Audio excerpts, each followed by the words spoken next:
We are here on another beautiful day, and we're getting ready to take the BMW, the X5 45E, on her first dealership service.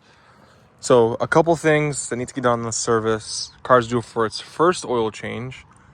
I've had her for about 13,000 miles now.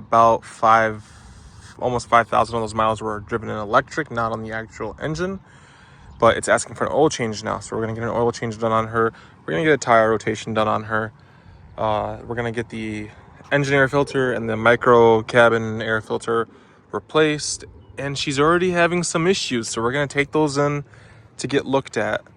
Same issue I had with the 3 Series that they could not diagnose the first time, a different dealership.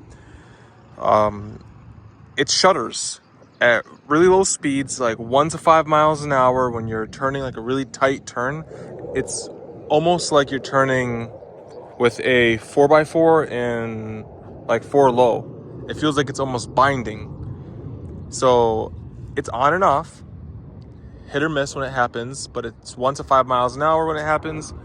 And it's where are these airplanes coming from? Oh shit, nice. Oh, there's another one. Nice.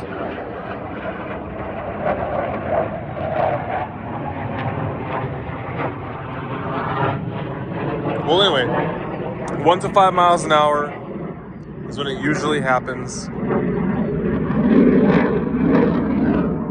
Jeez. How do people fly around and like stealthily bomb like each other and like not notice this from a mile away? But anyway, so when I took my 3 Series in, the dealership I took it to was like, oh, we can't duplicate the issue. Then I looked online, and apparently it's a known issue. It's a common issue on a lot of BMWs, and there's a service bulletin for them. So we're gonna see if mine is covered on that, and go from there. But it's doing it. The other issue I'm having, I'll post a video of it right here.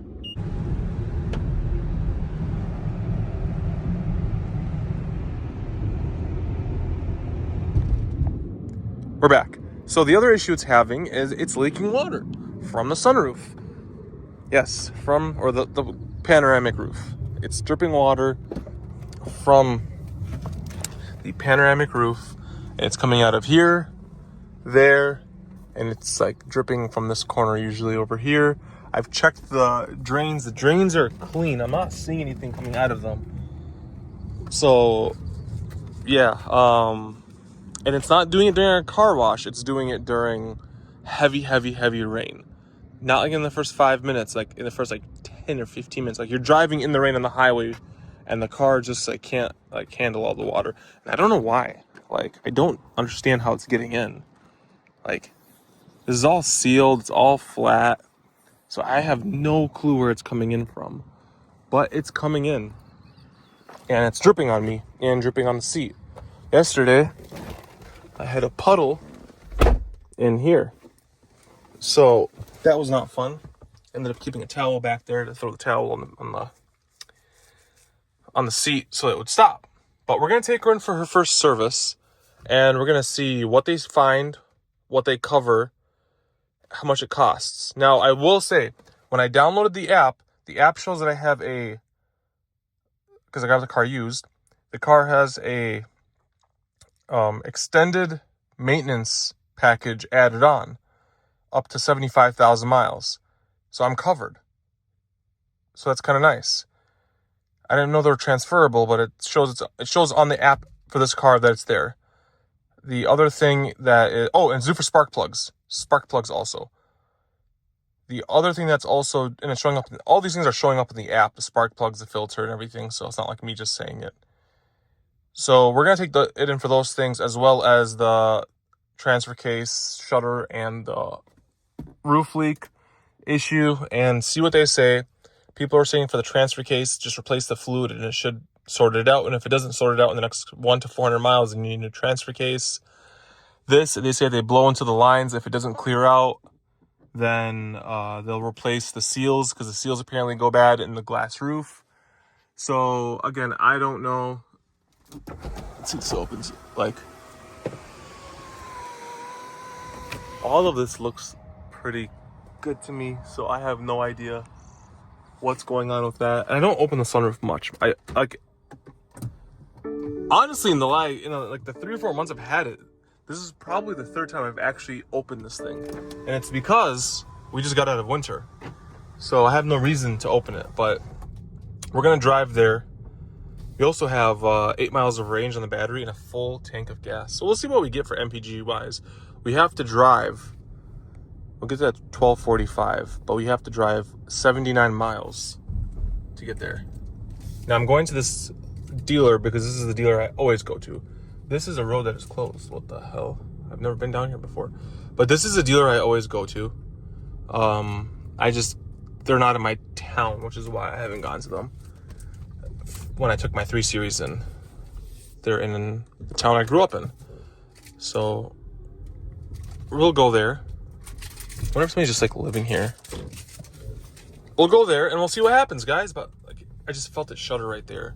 And it's so hard to explain. Like, I can't just like show you on the camera because the camera doesn't really pick it up, but it's doing it. And I'm feeling it like shudder or shimmy the wheel. So we'll drive the 79 miles. I'll check in right before I get to the dealership.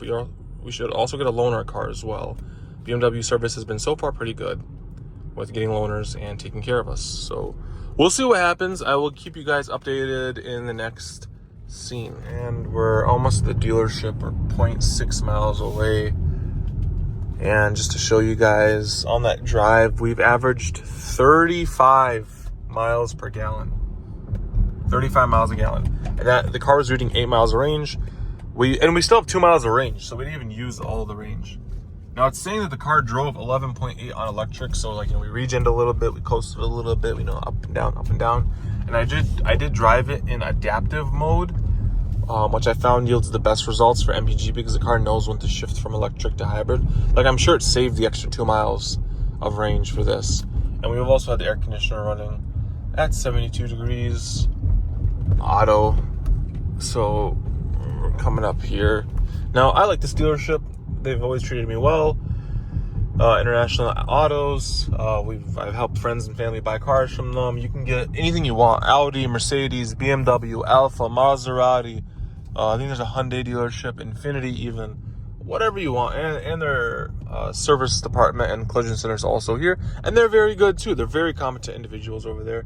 Oh God, the Alfas are so sexy. Woo! Splash, splash, splash.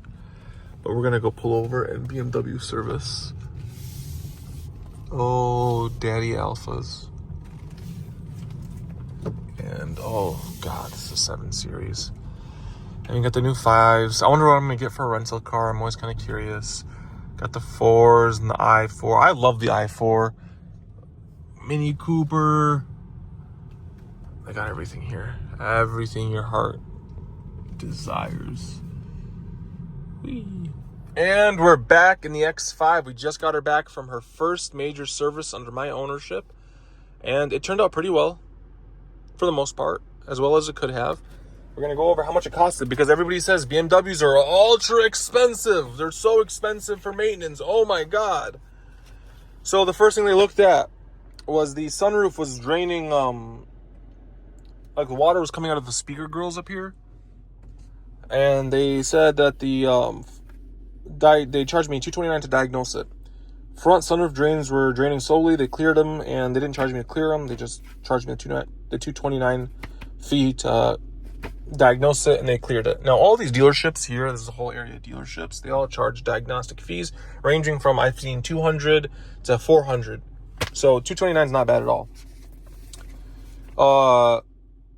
They did the oil change on it, oil filter replacement, BMW, long life 17 oil, whatever, 0W20, antifreeze, windshield fluid, and oil filter. These were all no charge. Let's get this zoom right here. Focus, sorry guys. These were all no charge. Next page.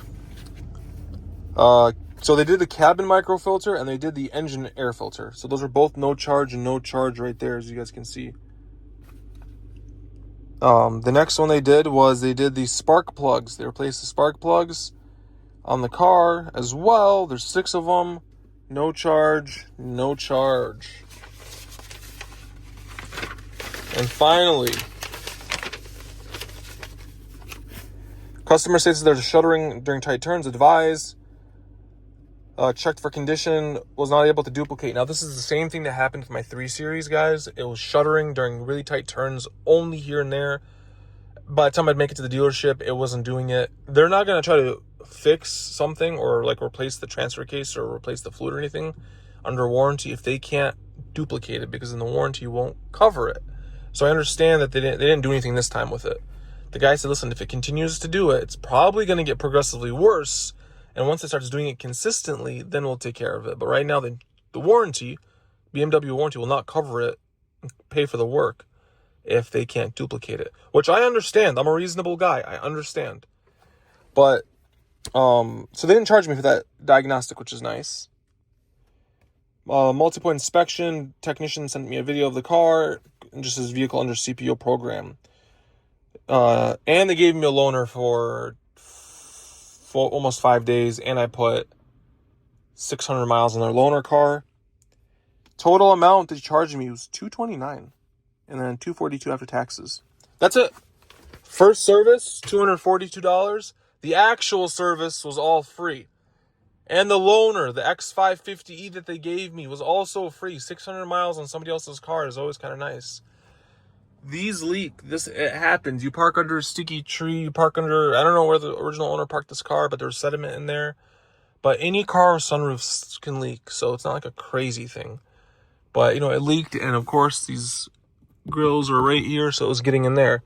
So that's fine. I'm not, it happens. It happens to any car. Now we're going to drive the car home. We're going to keep her for 2 days, and then we're going to drop her back off at the detail shop because she could use a detail post-winter. I try to keep my car clean, but there's only so much you could do. That's mouthwash right there that came out of that door when I was digging for my parking pass. But yeah, she's back. I always like leaving my car and coming back because it always smells like leather again. Like, you get used to the leather smell, but then when you come back to your car after not being in it for a while, like this, my 5 Series, it always smells very strong of nice leather. The 3 Series I had, it never had that smell. It's fake leather. But this thing, in my 5 Series, my F10, they always smelled of leather, and they always it's like when you leave your house for a while, and then you come back, and you're like, wow, my house smells like XYZ. It's because you're nose blind to it. But we got to drive 100 miles now, and I'm exhausted. So I'll see you guys later, but I just wanted to show you guys what a BMW service breaking the bank does for you.